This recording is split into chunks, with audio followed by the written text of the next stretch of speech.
제가 아마 한 30년 전쯤 영한 번역 시스템을 만들고 그러다가 같이 토이 시스템이라고 저희는 부르는데 아주 작은 그 불안 시스템을 만든 적이 있어요. 포트란이라는 언어로. 예, 그래서 그거로 논문을 하나 여기 쓴 게 있는데 그러고 보니 제가 한 30년이 됐더라고요. 이거는 이따도 말씀드리겠지만 저는 어떤 시스템의 아주 일부분의 재료를 만들었습니다. 거기에 기여를 했고요.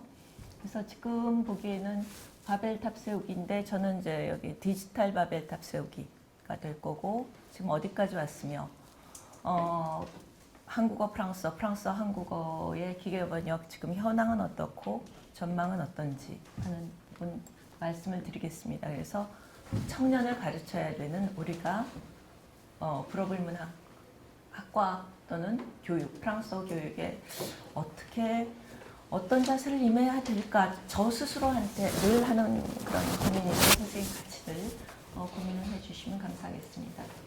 크게 번역 방법론 역사 얘기를 안 할 수가 없더라고요. 특히 언어학 하신 분이라. 그리고 요 3장에서는 국내에서 쓸 수 있는, 국내외에서 쓸 수 있는 쓸만한 시스템이 3개밖에 없습니다. 현실적으로. 그 중에서도 나중에 가면 저는 하나로 아마 승자독식을 하리라고 생각을 하는데 세 시스템에 직접 이제 사실 평가를 했습니다. 평가를 하느라고 제가 요새 학생도 없고 그래갖고 평가를 혼자 하고 뭐 시험 결과도 돌리고 그러느라고 좀 시간이 좀 걸렸습니다. 그 얘기를 좀 하고 나중에 우리가 함께 고민을 해야 될 부분은 이어가기에 가서 이야기를 드리겠습니다. 뭐 인간의 특질은 언어. 근데 장벽이 많죠. 이상, 상대 부재, 우리가 오늘 얘기를 한 거 여전히 외국어는 문제가 된다. 그래서 그럼 그 외국어 시장이 얼만데? 늘 시장 얘기를 하죠. 우리 뭐 영국에 있었으면 시장 얼만데? 얼마의 효과가 있냐? 국내 2017년 추산에서 국내 영어 사교육 시장이 약 3조 원. 2020년 일본의 자동 통번역 시장이 약 20조 원. 여기에 미루어나마 우리도 이걸 짐작을 할 수 있을 겁니다. 즉 시장은 넓다. 그럼 바벨탑을 세워줄 만한 똑똑한 기계를 만들면 되지 않냐. 이 꿈은 이미 1977년 스타워즈 첫 번째 설마 제 건 아닌 걸로 아는데 예. 스타워즈 첫 번째 나온 에피소드에 나와 있고 여기 아마 언어학자 아니면 잘 못 보실 텐데 그 주인공 키워준 아줌마가 보치 번역하나 로봇 좀 사오세요 여보 이런 말이 있습니다. 오늘은 동영상 다 줄여버렸습니다. 그 다음에 구글이 이제 앞으로 다 먹을 것 같은데 구글의 슈미트 회장이 2011년도 이라크 전쟁 뭐 이런 거 하면서 세계 3차 대전을 막을 수 있는 거는 통번역기일 거다. 이런 이제 천명을 하면서 사실 굉장히 박차를 가하고 있고요. 국내는 굉장히 오래된 축적 기술입니다. 30년 축적을 했고 올해 2월 달에 평창올림픽에서 통번역기로 8개국 통번역기로 상당히 호평을 받은 앱이 있습니다. 지니톡이라고 여기에 저도 일부 이제 참여를 했던 거고요.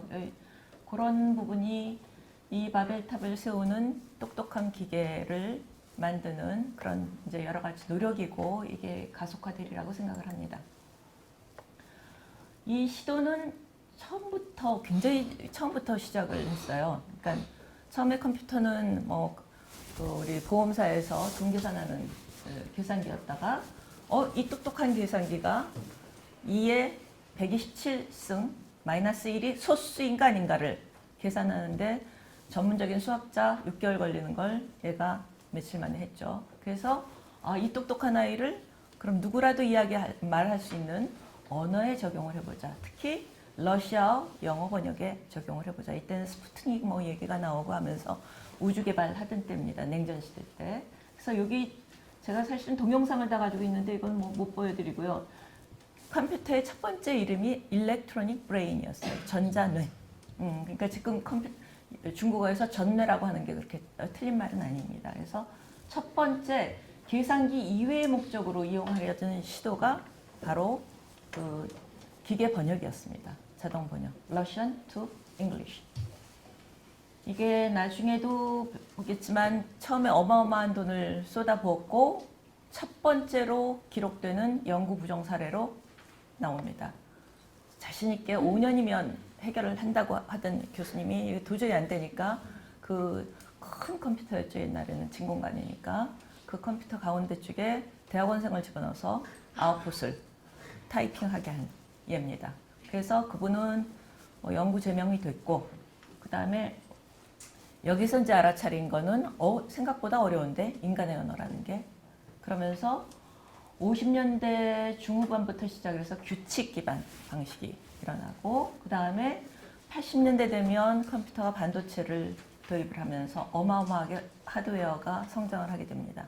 그래서 이때부터는 계산 기능을 좀 여기 강화하자 그래서 통계 기반 방식이 활발하게 연구가 되죠. 이걸 버렸다는 얘기는 아닙니다. 한쪽에서 계속 연구되어 오고.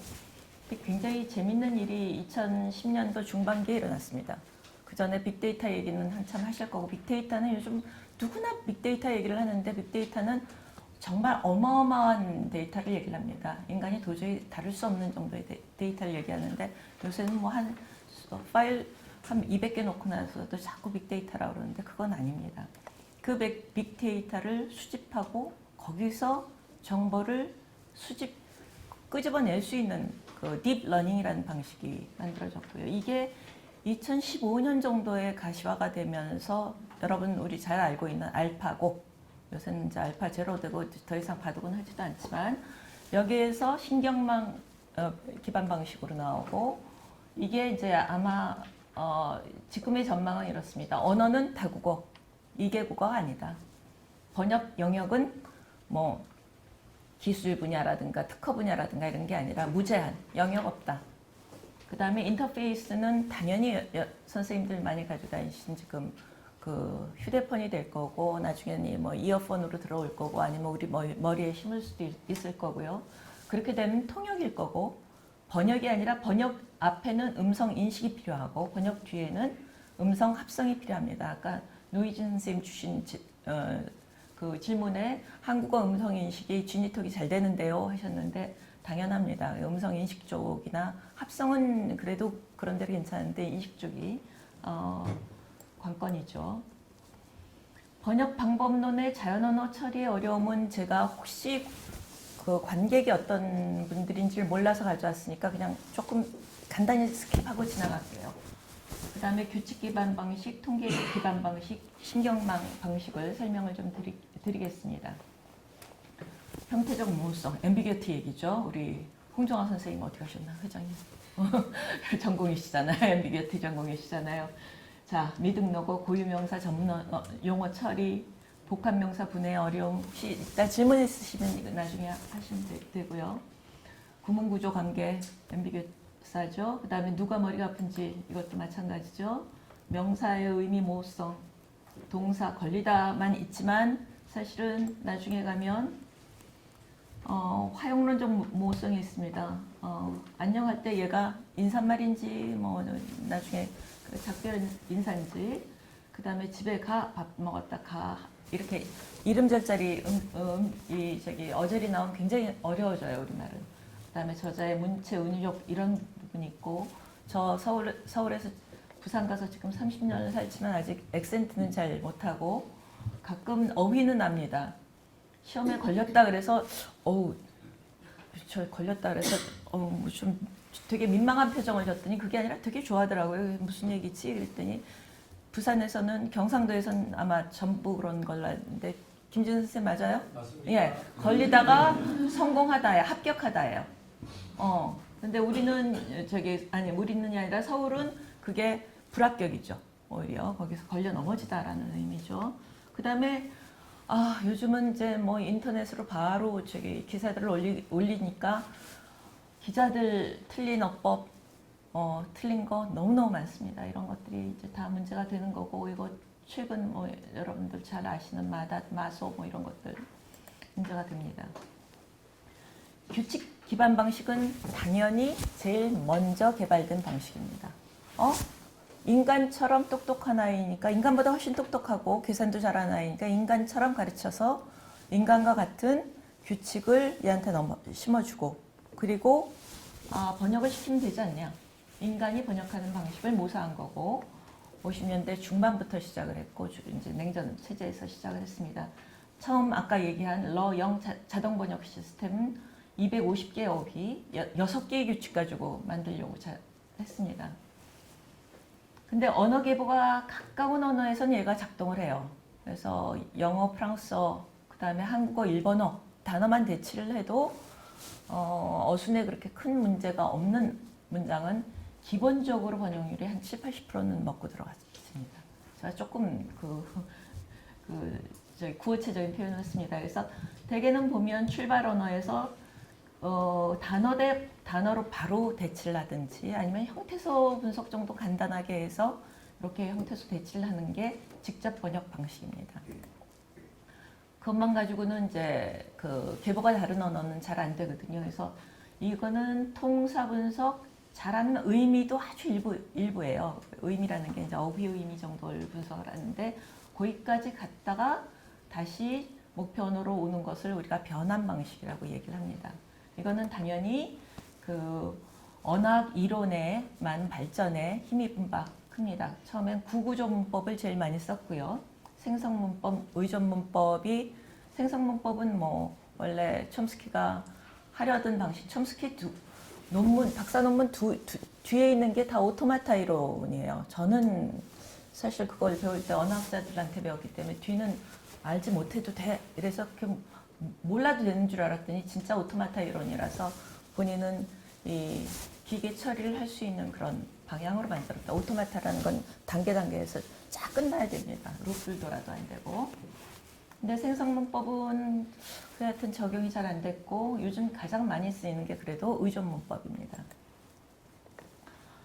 아니 그러다 보니까 이제 문제가 생기는 건 뭐냐면 직접 번역하고 변환 방식은 어느 게 출발 언어냐 어느 게 목표 언어냐에 따라서 두 개의 모듈이 따로따로 필요해요.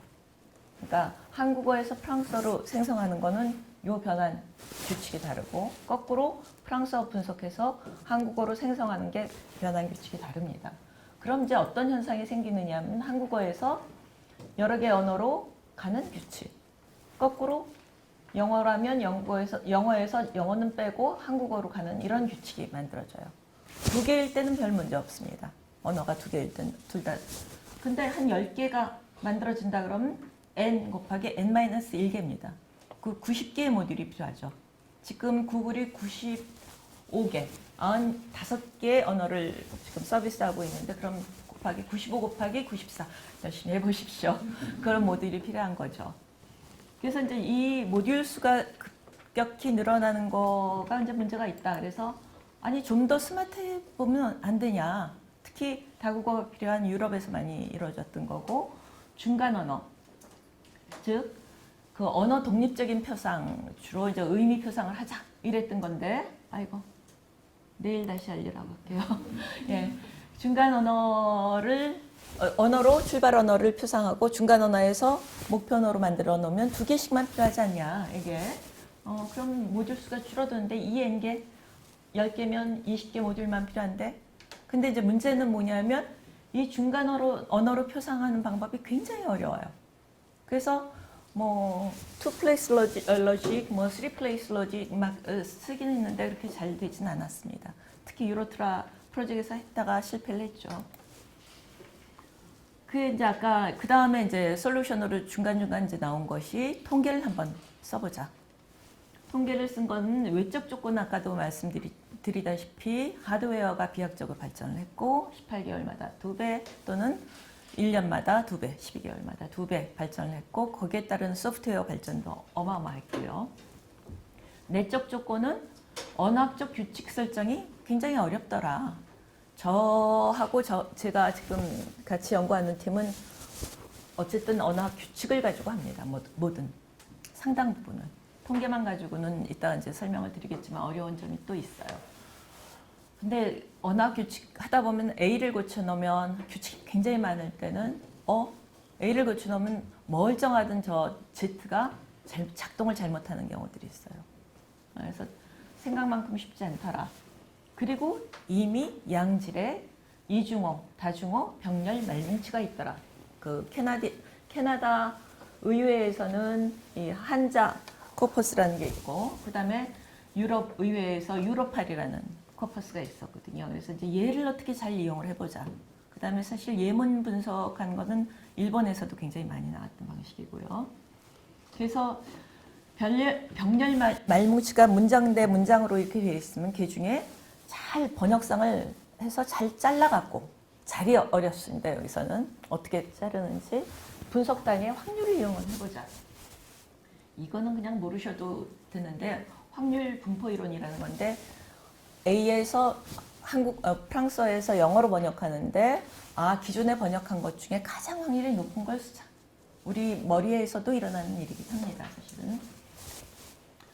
그래서 여기서의 관건은 뭐냐면 어떤 단위로 분석할 것이냐 하는 겁니다.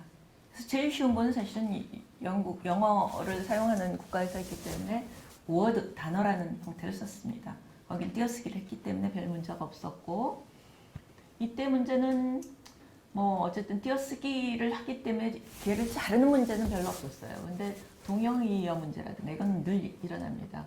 언어가 등가 의미의 단어 수가 차이가 있다든가 연속적이지 않다든가, 예를 들어 not이 늦밥, 뭐 can이 를 수 있, 뭐 이렇게 분석이 되는 경우 어떻게 할 것이냐. 그리고 조금 이따 보여드리겠지만 번역 정확도가 높지 않고 특히 어순이 다를 땐 굉장히 정확도가 낮아진다. 그럼 단어 말고 다른 걸 하지. 여기는 phrase라고 쓰지만 또는 여기에서 혼돈을 위해서 phrase임이라고 쓰지만 제가 일부러 단어 연속체라고 한 거는 구나 어떤 언어적 단위가 아니고요. 등가가 생긴다고 생각하는 통계적 단위입니다. 때로는 얘가 하나의 그 기억, 뭐 이런 자모일 수도 있어요. 심지어는. 그래서 이거를 한번 만들어 보면 되지 않을까. 근데 문제가 생기는 건 여기는 뭐냐면 그 병렬 말뭉치를 이왕 가지고 있는 거에서 잘라 나가면 제일 커다란 문제가 자료 부족 문제가 생겨요. 즉, 한 개씩만 나오는 것들이 한 언어에서도 굉장히 많은데 그 다국어 병렬상이 되면 훨씬 더 이게 많아진다는 거죠. 그래서 이 문제는 늘 우리가 신경망 가져가는 얘기입니다. 그래서 여기에서는 그 다음에는 언어학 이야기를 조금 가져와. 그래서 통사 단위를 조금 통사를 조금 집어넣어서 지식을 넣어서 느비엥빠, 느파스빠, 느봉빠 하는 것이 각각 하나의 그 형태라면 얘를 V 하는 형태로 단일화하면 되지 않을까. 여기에 문제점은 뭐냐면 자연언어 처리가 그만큼 좋은 게 없습니다. 즉, 그래서 이거를 갈무리하거나 정제하는데 엔간한 그 규칙을 만드는데 해당하는 그런 시간이 듭니다. 늘 비용의 문제하고 맞붙이게 됩니다. SMT의 장점은 아까도 얘기했지만 번역 모델이 적다는 거. 그 다음에 문제점은 고품질 병렬 말뭉치 만드는 게 굉장히 어렵습니다. 그리고 비용도 많이 들고. 그건 나중에 여기 볼게요. 언어 계보 거리에 따라서 번역 성능이 차이가 많이 나는데 이게 아까 유럽 의회 회의록을 가지고 만들었는데 이게 100점 만점에 나온 거예요. 스페인어, 프랑스어 40점 정도가 나오는데 얘가 최고라면 핀란드하고 어떤 언어를 가도 10점, 4분의 1의 성능밖에 안 나옵니다. 그래서 이제 사실 고민을 하다가 아까 말씀드린 요즘 많이 쓰이는 신경망 기반이고 얘는 이제 구글이 선도적으로 많이 지금 그 연구 개발했고 연구 논문도 많이 발표를 했기 때문에 제가 이런 자세한 얘기는 안 드릴게요. 세대가 뭐 거의 몇 개월에 한 번씩 이러고 변화를 하는데 문제가 뭐가 되느냐면 지금 이 단계도 훨씬 더 높이 가고 상상을 우리가 못하는 부분도 있습니다. 뒤에서부터도 끊습니다. 거꾸로도. 그런 여러 가지 통계를 하는데 장점은 아까 말씀드린 통계 기반 제일 잘 나오는 것보다도 한 60, 70% 정도의 성능 향상이 있다는 건 어디나 얘기를 하고 있는데 문제는 뭐냐면 딥러닝의 문제입니다. 인간이 개입을 할 수가 없어요. 그러니까 어디서 잘못됐는지를 고칠 수가 없습니다. 요즘 유행하는 게 최근 한 2달 됐던데 explainable AI라고 해서 뭔가 설명할 수 있다는데 들어보니까 그것까지는 안 되는 것 같더라고요. 푸한 기계번역 시스템 현황 세계는 지금 쓸 수 있는 건 구글, 네이버의 팝하고 그 다음에 애트리가 기술 이전에서 요새 한컴 인터프리에서 서비스하고 있는 지니톡이 있습니다. 지금 다 같이 이걸 하고 있고요. 여기서 보면 팝하고는 SMT를 기반으로 해서 NMT를 하고 NMT는 신경망이요. 그 다음에 그 박만규 교수님 제가 나중에 드릴게요 이거. 구글도 SMT를 하고 있다가 SMT를 하고 있다가 NMT로 올라간 거고 그 지니톡은 그 규칙 기반, 통계 기반, 그 다음에 신경망 다 하고 있고요. 제가 아까 노희진 선생님한테 5분을 더 받았거든요. 그래서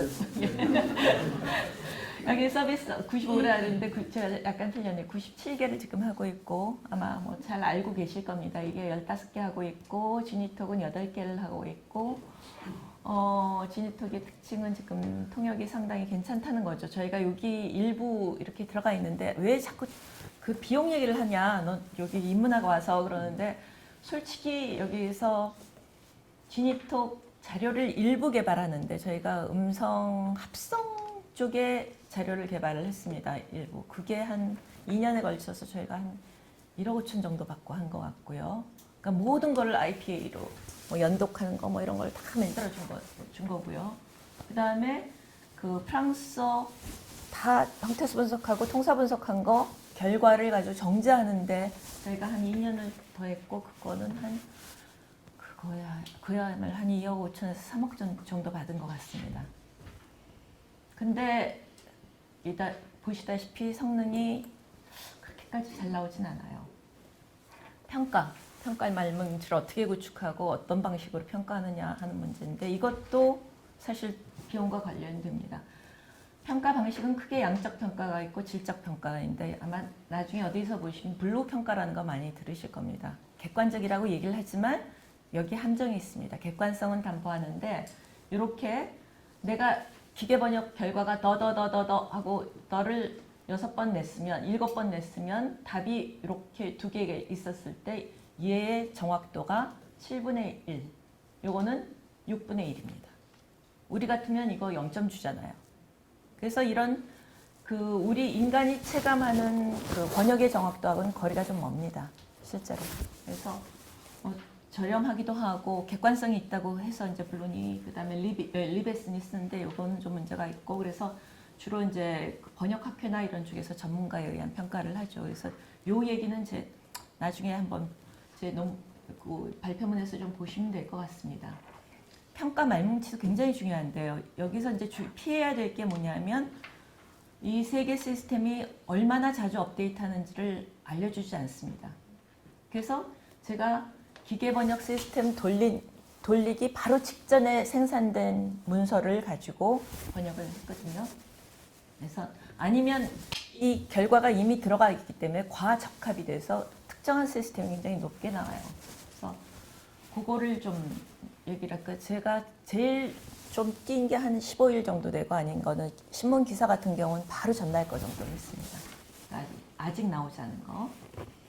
그래서 평가 말뭉치 구축 원칙 이런 건 그냥 보시고요. 잘했다 생각을 하시고 평가자 구성, 평가 기준 이런 것도 그냥 보시면 좀 될 것 같습니다. 평가자는 제가 저를 빼고 6분, 3분씩을 했고 종이에다가 기록을 좀 해달라고 그랬습니다. 이 원칙에 따라서 마이너스 감점률 10점 만점을 했고요. 제가 마지막 정리해서 평가를 했습니다.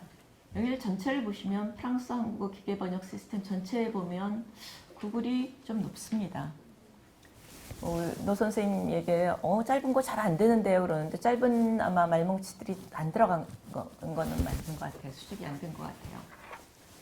그리고 팝하고는 하고 지니톡이 엇비슷한데 보면 팝하고의 표준 편차가 좀 적습니다. 즉 조금 더 균질하다는 얘기죠. 근데 지니톡은 요 부분에 주로 이제 신문 기사들을 좀 더 잘 하는데 여행 리뷰보다 요 두 개의 편차가 좀 적습니다. 여기에 특화가 돼서 아무래도 이쪽 점수들이 괜찮게 나온 것 같습니다. 그래서 보시면 여기 그 다음은 이거는 제가 100개만 가지고 했기 때문에 문장을 100개 가지고 했고 더 이상은 뭐 평가 비용 때문에 할 수가 없었는데 여기에서 보면 요 유명한 논문이 있어요. 저기 길이가 길면 번역 안 된다. 이 저주를 어떻게 풀 것이냐 이런 이제 논문이 있는데 이 길이가 길면 좀 덜 되는데 이렇게 튀는 거는 얘가 1개, 2개 뭐 이렇게 되기 때문에 그렇습니다. 자, 그 다음에 여기를 보면 보통 8점 이상이면 그런 대로 괜찮다고 생각을 하는데 거기에 보면 3개 다 10점 나온 거는 굉장히 짧은 형태예요. 그래서 뭐 문장 전체가 고정 표현 같은 거, 그 다음에 단순한 문장 구조, 출연 빈도가 높은 어미로 구성된 거. 파파고 같은 경우는 요 학습 말뭉치를 거꾸로 추정할 수 있는 게 아마 사전 예문들이 굉장히 많이 들어간 것 같아요. 여기 보시면 quelques types de plastique 그럼 종류로 번역을 하는데 여기서는 보면 neuf types 그럼 당장 남자 어디 가는 녀석 이래요. 그렇게 번역을 하는 거 보니까 그거 맞았던 것 같고요. 지난주에 그 파파고 저희 사전팀 팀장님하고 얘기를 했더니 맞는 것 같고요. 그 다음에 한 시스템이 현저하게 우월한 성능을 보인 거는 그 구글 같은 경우는 주로 4개에서 16개 신문기사 쪽에 강세를 보였고요. 파파고나 지니톡은 좀 짧은 쪽이고 지니톡은 주로 여행 리뷰 쪽에서 상당히 괜찮습니다. 여기 그 구글보다 훨씬 좀 괜찮죠. 그 다음에 세 시스템 모두 저조한 성능 이거는 사실은 취합을 할까 말까 하다가 너무 없어서 이제 했는데 이 자체가 단문으로 좀 끊었어야 되는 문장인데 아무 단문 표시가 없었고 그 다음에 원문 자체에 조금 오류가 있습니다. 문법적 오류가 있는데도 불구하고 어쨌든 GNLT 보면 한 3점 정도 저희가 줄 수 있었고 여기는 뭐 거의 0점 처리할 정도였고요. 거꾸로 한국어, 프랑스어 갈 때 이거는 2개를 연동해서 보시진 않았으면 좋겠습니다. 각각 평가를 했기 때문에 전체적으로 보면 이것도 구글, 파파고, 지니톡 그런 형태였고 구글은 신문기사가 훨씬 더 우월했고요. 파파고는 비슷했고 지니톡은 여행 리뷰 쪽이 좋았습니다. 이것도 뭐 짧은 쪽이 높게 나오는데 이 뒤에 튀는 거 문장 수가 적어서 그렇고요.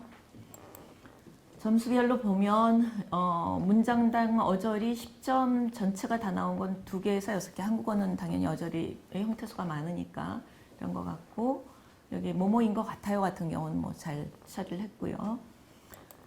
자, 그 다음에 한 시스템이 현저하게 우월한 거는 여기서 보면 2개에서 13개 정도 10개, 7개 이상은 신문 기사에서 나왔고 파파고 지니톡은 보면 지니톡은 여전히 여행 리뷰 쪽이 좋습니다. 여기 시스템이 이런 걸 보시면 한국어에 저기가 없잖아요. 주어나 뭐 이런 논항들이 표시가 안 되다 보니까 어느 게 잠재적 주어인지를 디폴트로는 주를 쓰는데 보다 보면 기대하신의 주어는 손님이거든요. 근데 이 처리들이 잘 아직은 못 된다는 거. 이거 아무리 많이 가져와도 좀 힘들 것 같아요. 그 다음에 100개를 다 보면 SMT 흔적이 파파고하고 지니톡은 굉장히 많이 보이고 있습니다. 그래서 오늘 얘기는 아마 이걸로 바로 이제 끝내야 될 것 같고 한 2분이면 될 것 같습니다. 2018년이 어떻게 보면 좀 국내에서는 굉장히 재밌는 현상이 보이는 때고 국내 기계번역 역사에 어떻게 보면 이정표가 있었다고 생각하는 게 2월 달에 뭔가 통번역 시스템을 개발해서 내겠다 했으면 내야 됩니다.